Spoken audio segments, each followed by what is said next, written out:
वे रोज शस्त्र अभ्यास करती थीं, सेना की तैयारियां देखती थीं, राजकाज में भाग लेती थीं। एक बार महाराज ने कहा, अब तलवार की आवश्यकता नहीं। लक्ष्मीबाई मुस्कुराईं और बोली, राजा साहब, जिस दिन झांसी सुरक्षित हो जाएगी उस दिन यह तलवार स्वयं रख दूंगी। यह पति पत्नी का साधारण संबंध नहीं था, यह था दो सहयोगी शासकों का संबंध। वे राजनीति पर चर्चा करते, अंग्रेजों की चालों पर बात करते, राज्य की सुरक्षा की योजना बनाते। महाराज जानते थे यह स्त्री केवल रानी नहीं, झांसी की ढाल है। लेकिन फिर आई वो रात जिसने सब बदल दिया। 1849 में लक्ष्मीबाई मां बनी। पूरी झांसी में खुशियां छा गईं। लेकिन दोस्तों, नियति ने फिर परीक्षा ली। उनका शिशु केवल 4 महीने जीवित रहा। क्या आप कल्पना कर सकते हैं एक माँ का दर्द? वो बच्चा जिसे आपने 9 महीने अपने अंदर रखा, जिसके लिए आपने सपने देखे, वो 4 महीने में चला गया। यह दुख भीतर तक तोड़ देता है। लेकिन लक्ष्मीबाई, वे बाहर से और मजबूत बन गईं।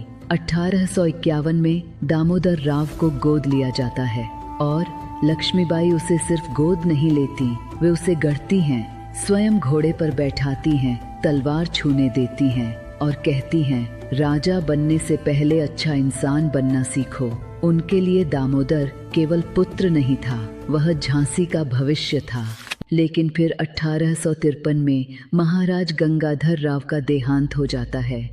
अंतिम समय में बिस्तर पर लेटे हुए महाराज ने ब्रिटिश अधिकारियों के सामने स्पष्ट कहा, दामोदर राव ही झांसी का उत्तराधिकारी है।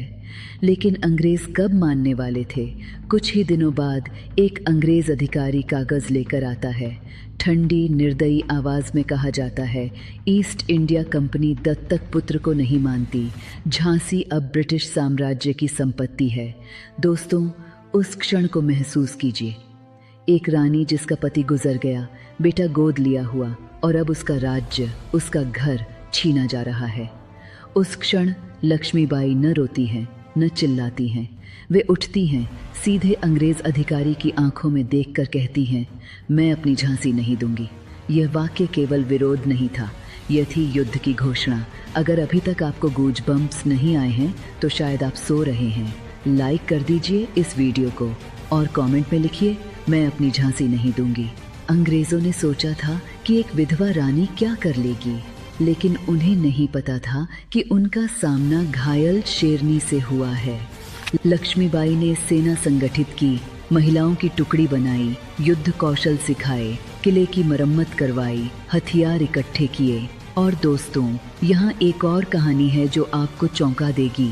झलकारी बाई, एक साधारण स्त्री जो दिखने में बिल्कुल रानी लक्ष्मीबाई जैसी थी। रानी ने उसे विशेष प्रशिक्षण दिया क्योंकि वे जानती थीं युद्ध में यह समानता काम आएगी।